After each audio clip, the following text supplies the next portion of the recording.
perkenalkan nama saya Nabila Ramadhani Agustina dengan NIM K5424065. Saya akan menjelaskan tentang negara maju versus negara berkembang di sektor pasar bebas.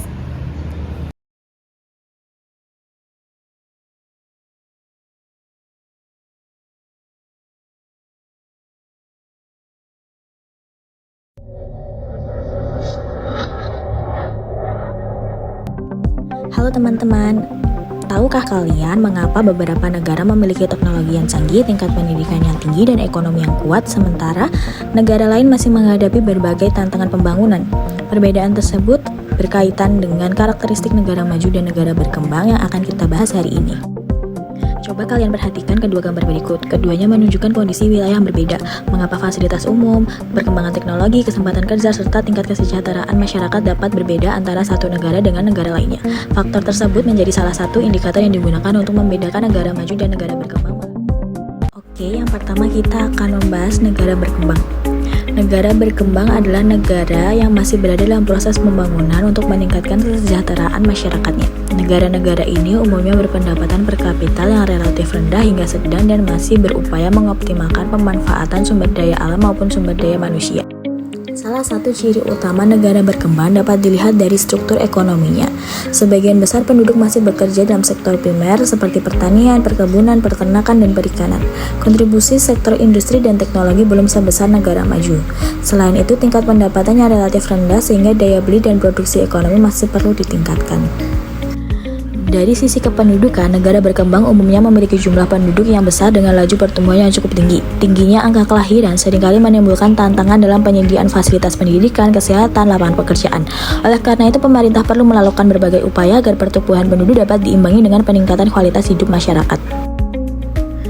Negara-negara berkembang tersebar di berbagai wilayah dunia. Di Asia terdapat Indonesia dan India, di Afrika terdapat Kenya dan Nigeria, sedangkan di Amerika Latin terdapat Brazil dan Peru.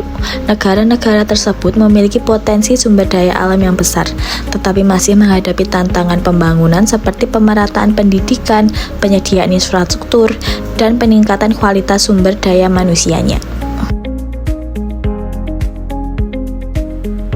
Selanjutnya, mari kita mengenal negara maju. Negara maju adalah negara yang telah mencapai tingkat pembangunan ekonomi, sosial, dan teknologi yang tinggi. Negara-negara ini memiliki kualitas hidup yang baik, infrastruktur yang modern, serta sistem pendidikan kesehatan yang berkembang dengan baik sehingga mampu mendukung kesejahteraan masyarakatnya.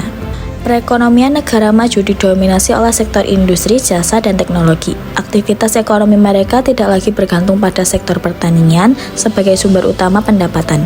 Kemajuan teknologi dan inovasi yang terus berkembang membuat produktivitas ekonomi meningkat sehingga menghasilkan pendapatan per kapita yang tinggi dan daya saing global yang kuat.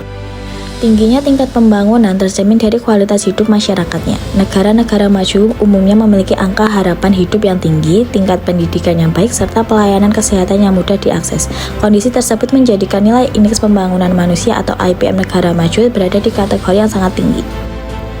Contoh negara maju antara lain Jepang, Jerman, Amerika Serikat, Inggris, Australia, dan Korea Selatan. Negara-negara tersebut dikenal sebagai pusat inovasi teknologi, pendidikan berkualitas, serta penguatan ekonomi dunia yang berperan penting dalam perdagangan nasional. Meskipun memiliki banyak perbedaan antara negara maju dan negara berkembang, mereka masih sangat bergantung dalam perekonomian global. Negara maju membutuhkan sumber daya, bahan baku, dan pasar dari negara berkembang, sedangkan negara berkembang membutuhkan investasi, teknologi, dan pengetahuan dari negara maju. Hubungan ini menunjukkan bahwa kerjasama antar negara menjadi faktor penting dalam mendorong pembangunan dan pertumbuhan ekonomi di dunia. Selain itu, dari aspek kependudukan, negara maju cenderung memiliki pertumbuhan penduduk yang rendah dan angka harapan hidup yang tinggi, sementara negara berkembang umumnya memiliki jumlah penduduk yang besar dengan pertumbuhan yang lebih cepat. Meskipun demikian, negara berkembang memiliki potensi besar untuk terus maju apabila mampu memanfaatkan sumber daya alam dan sumber daya manusia secara optimal. Dengan memahami perbedaan tersebut, kita dapat melihat bahwa status negara maju atau negara berkembang bukanlah kondisi yang tetap. Dalam era globalisasi, hubungan antar negara maju dan negara berkembang semakin erat melalui sistem pasar bebas. Pasar bebas sendiri merupakan sistem perdagangan internasional yang mengurangi berbagai hambatan seperti tarif, kuota, maupun perbatasan perdagangan lainnya. Dengan adanya pasar bebas, barang, jasa, modal, teknologi dapat bergerak lebih mudah antar negara sehingga menciptakan persaingan yang semakin terbuka. Bagi negara berkembang, pasar bebas memberikan peluang untuk memperluas pasar ekspor dan menarik investasi asing. Namun, di sisi lain, persaingan dengan produk luar negeri yang lebih maju dapat menjadi tantangan besar. Produk lokal harus mampu meningkatkan kualitas dan efisiensi agar tidak kalah bersaing. Oleh karena itu, peningkatan kualitas sumber daya manusia dan penguasaan teknologi menjadi faktor yang sangat penting.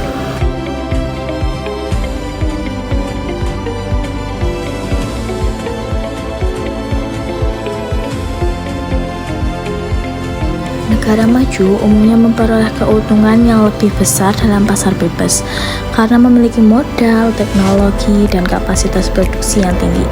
Mereka dapat menjual produk ke berbagai negara dengan lebih mudah dan memperluas jaringan investasi global. Hal ini semakin diperkuat oleh posisi negara maju dalam perekonomian di mata dunia.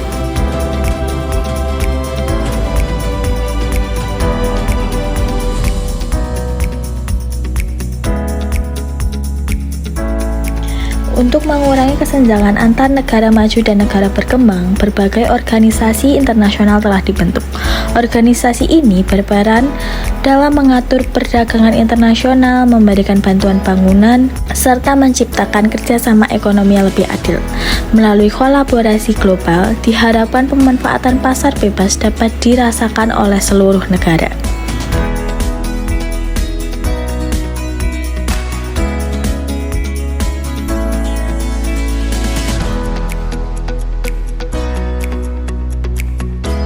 Setelah memahami karakteristik negara maju dan negara berkembang, serta peran dalam pasar bebas, sekarang saatnya kalian berpikir kritis. Menurut kalian, apa saja strategi yang harus dilakukan Indonesia agar mampu bersaing di pasar global?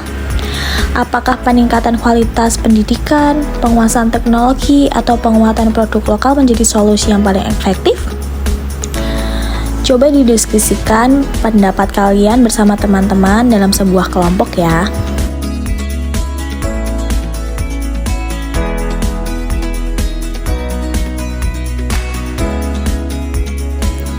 Sampai saat ini, kita telah mempelajari perbedaan antara negara maju dan negara berkembang, serta bagaimana keduanya berinteraksi dalam satu sistem pasar bebas global.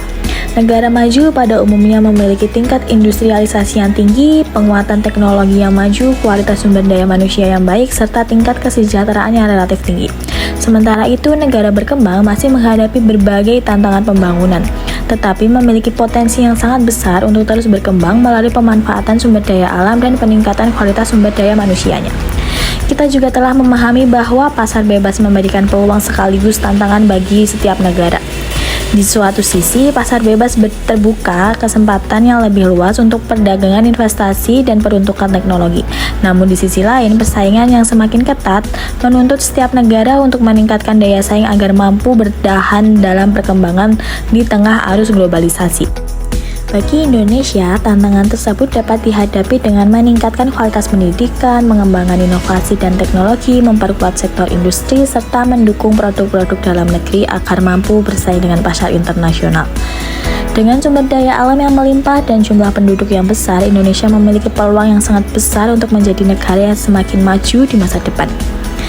Sebagai generasi muda, kalian juga memiliki peran penting dalam proses pembangunan bangsa. Belajar dengan sungguh-sungguh, mengembangkan keterampilan, berpikir kritis, serta mampu mengadaptasi dengan perkembangan teknologi. Itu adalah langkah nyata yang dapat dilakukan sejak sekarang. Kemajuan suatu negara tidak hanya ditentukan dengan kekayaan alamnya, tetapi juga oleh kualitas sumber daya manusia yang dimilikinya. Semoga materi mengenai negara maju dan negara berkembang dalam konteks pasar bebas ini dapat menambah wawasan dan pemahaman kalian tentang dinamika dunia yang semakin terhubung. Teruslah belajar, teruslah berkarya, dan jadilah generasi yang mampu membawa Indonesia menuju masa depan yang lebih baik. Sampai jumpa pada pembelajaran geografi berikutnya. Terima kasih atas perhatian kalian dan tetap semangat belajar geografi, membuka jendela dunia.